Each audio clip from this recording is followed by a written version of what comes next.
ఆంధ్రప్రదేశ్లో నీచమైన సామాజిక వ్యవస్థను తయారు చేస్తున్నారని కూటమి ప్రభుత్వంపై లక్ష్మీ పార్వతి మండిపడ్డారు. పార్టీకి సంబంధించిన సోషల్ మీడియా యాక్టివిస్టుల అక్రమ అరెస్టులను ఖండిస్తూ ఆమె శుక్రవారం తాడేపల్లిలోని మీడియాతో మాట్లాడారు. అట్లాంటి వాడే అండర్ గ్రౌండ్లో చచ్చిపోయాడు, దిక్కు మొక్కు లేని చావు చచ్చిపోయాడు. అందువలన ఇలాంటి నియంతృత్వ అధికారాలను ఎవరైతే పోషిస్తారో దాన్ని కొనసాగిస్తారో వాళ్ళు ఎప్పుడప్పుడు ఈ ప్రజాస్వామ్యం ముందు తల వంచాల్సిందే. అదేవిధంగా ఈరోజు కూడా మీరు చేస్తున్నటువంటి పైత్యపు వికారాలు చెప్పాలంటే ఇది ముఖ్యంగా ఈ లోకేష్ వచ్చిన దగ్గర నుంచి అతి దారుణంగా తయారైపోయింది. తెలుగుదేశం పార్టీ అనేది అది ఎక్కడో పోయింది, అసలు మచ్చుకు కూడా లేదు. ఈరోజు చెప్పాలంటే తెలుగుదేశం పార్టీని అడ్డం పెట్టుకొని అడ్డదారిలో అధికారాన్ని సంపాదించుకున్నటువంటి ఈ చంద్రబాబు అతని కుటుంబం కూడా ఈరోజు ప్రజలను కూడా అంతే, ప్రజల కష్టసుఖాలను ఏమాత్రం పట్టించుకోకుండా కనీసం నోరెత్తి మీరు ఇలా చేస్తున్నారు, మరి 6 ఫార్ములానో 7 ఫార్ములాలు ఇవన్నీ కూడా ఇంప్లిమెంట్ చేశారా, ఎందుకు చేయట్లేదని అడిగితే వాళ్ళు ఏదో పెద్ద దేశద్రోహం నేరం చేసినట్టుగా వాళ్ళందరికీ కూడా కేసులు. ఈరోజు వందల మంది సోషల్ మీడియా కార్యకర్తల్ని, సోషల్ మీడియాలో యాక్టివ్గా ఉన్నటువంటి వాళ్ళని ఈ సోషల్ మీడియా రంగం వచ్చిన తర్వాతే కదా మీ పాపాలన్నీ కూడా బయటకు వస్తూ ఉంది, మీరు చేస్తున్న అరాచకాలు అన్యాయాలన్నీ కూడా బయటకు వస్తూ ఉంది, మీ అవినీతి పనులన్నీ కూడా వాళ్ళు ఎక్కడెక్కడ పట్టుకొని బయట పెడతా ఉన్నారు. లేకపోతే ఇన్నాళ్ళు కూడా మీ పచ్చ మీడియా చాటున మీ పచ్చ మీడియా ఏది రాస్తే అదే రాత, మీ పచ్చ మీడియా ఏది చూపిస్తే అదే దృశ్యం. ఈ విధంగా మీరు ఆ పచ్చ మీడియాను అడ్డుపెట్టుకొని ఇన్ని సంవత్సరాలు మీరు సాగించిన అరాచకాలు అన్యాయాలు, అదేవిధంగా ఇక మీ ఐటీడీపీ అయితే చెప్పేదే లేదు. ఎంత భయంకరం అండి. మాలాంటి వాళ్ళందరి కూడా పెద్ద వాళ్ళందరినీ కూడా అక్కడ మాకు కనీసం బట్టలు లేకుండా మా బొమ్మలు పెట్టుకొని మీరు చేశారు. ఇంత నీచత్వం ఇంకెక్కడైనా ఏ సోషల్ మీడియా అయినా చేయగలదా? మీరు చెప్పేటువంటి వైకాపా సోషల్ మీడియానో లేకపోతే జనరల్గా ఉండేటువంటి సమాజంలో స్పందించి మీరు చేస్తున్న అన్యాయాల మీద వాళ్ళు మరి ఎత్తి చూపుతున్నందుకు వాళ్ళందరికీ కూడా మీరు నోటీసులు ఇచ్చి కొంతమందిని, నోటీసులు ఇవ్వక కొంతమందిని అర్ధరాత్రి వెళ్ళిపోయి అరెస్టులు చేస్తూ ఉన్నారే. ప్రజల సొమ్ము తిన్నటువంటి మీ ఇప్పుడు మినిస్టరు మీ ఎవరు ఆయన అచ్చెన్నాయుడు ఆ రోజు అరెస్ట్ చేస్తే అర్ధరాత్రి అరెస్ట్ చేశారు. అర్ధరాత్రి మా అన్యాయము, ఇంతకంటే దుర్మార్గ ప్రభుత్వం లేదంటూ ఆ రోజు మాట్లాడారు కదా. మరి ఈరోజు మీరు చేస్తుంది ఏంటి? అతను చేసినటువంటి తప్పుకు కూడా శిక్ష వేయకూడదు, కానీ ఈరోజు తప్పు చేయనటువంటి వాళ్ళు మాత్రం మీరు శిక్ష వేయాలా? ఏమి దారుణాలండి.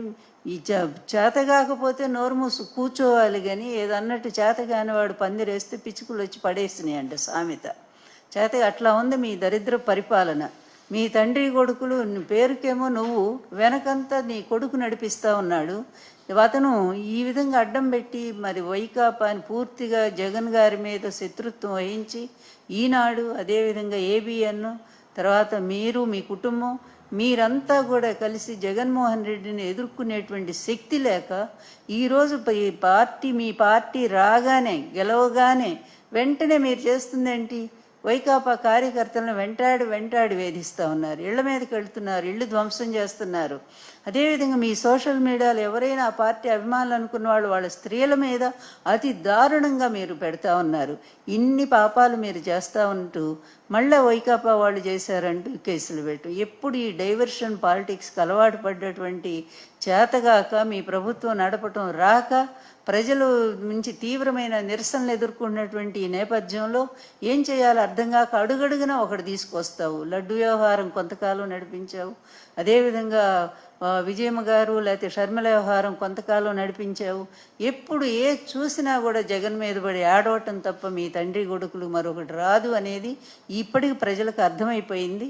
అందువల్ల ఎప్పటికప్పుడు ఒక డైవర్షన్. ఈరోజు సోషల్ మీడియా వాళ్ళని మరి అందరినీ కూడా అరెస్టులు అనేటువంటిది వందల మందినండి. ఎంత దారుణం ఇది. నోటీసులు ఇచ్చి అసలు దానికి కారణం, సరైన కారణం ఉందా లేదా అనేది కూడా ఆలోచించకుండా వాళ్ళని అరెస్ట్ చేస్తున్నావంటే వైఎస్ఆర్ కాంగ్రెస్ పార్టీ గొంతు నొక్కాలి అని, వైఎస్ఆర్ కాంగ్రెస్ పార్టీయే కాదు ఇక్కడ చెప్పాలి అంటే మొత్తం సామాజిక న్యాయాన్ని ప్రశ్నించేటువంటి వాళ్ళు, సమాజంలో ఈ ప్రభుత్వం చేస్తున్న అన్యాయాలను ప్రశ్నించే ప్రతి ఒక్క గొంతును కూడా నొక్కాలనుకునే ఇంత దౌర్భాగ్యమైన పరిస్థితి గతంలో ఏ ప్రభుత్వం కూడా చేయలేదు. ఇక మహానుభావ, నీ గురించి చెప్పాలంటే 100 చరిత్రలు ఉన్నాయి. ఎందుకంటే దాన్ని నేనే చెప్పాలి అవన్నీ కూడా.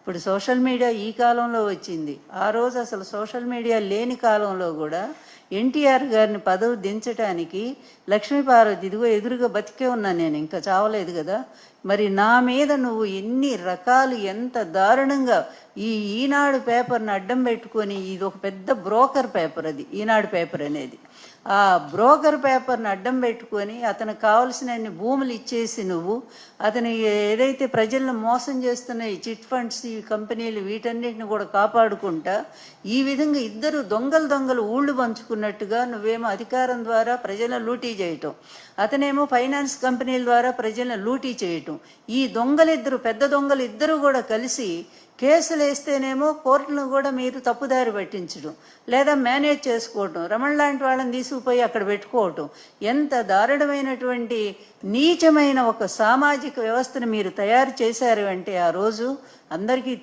తెలిసినా కూడా మిమ్మల్ని ఎదిరించలేని పరిస్థితి. ఎదిరించడానికి ఆనాడు ఎన్టీఆర్ గారు నేను ఇద్దరం కూడా నిలబడ్డాము. ఈరోజు జగన్మోహన్ రెడ్డి గారు నిలబడ్డారు, మళ్ళీ వైఎస్ రాజశేఖర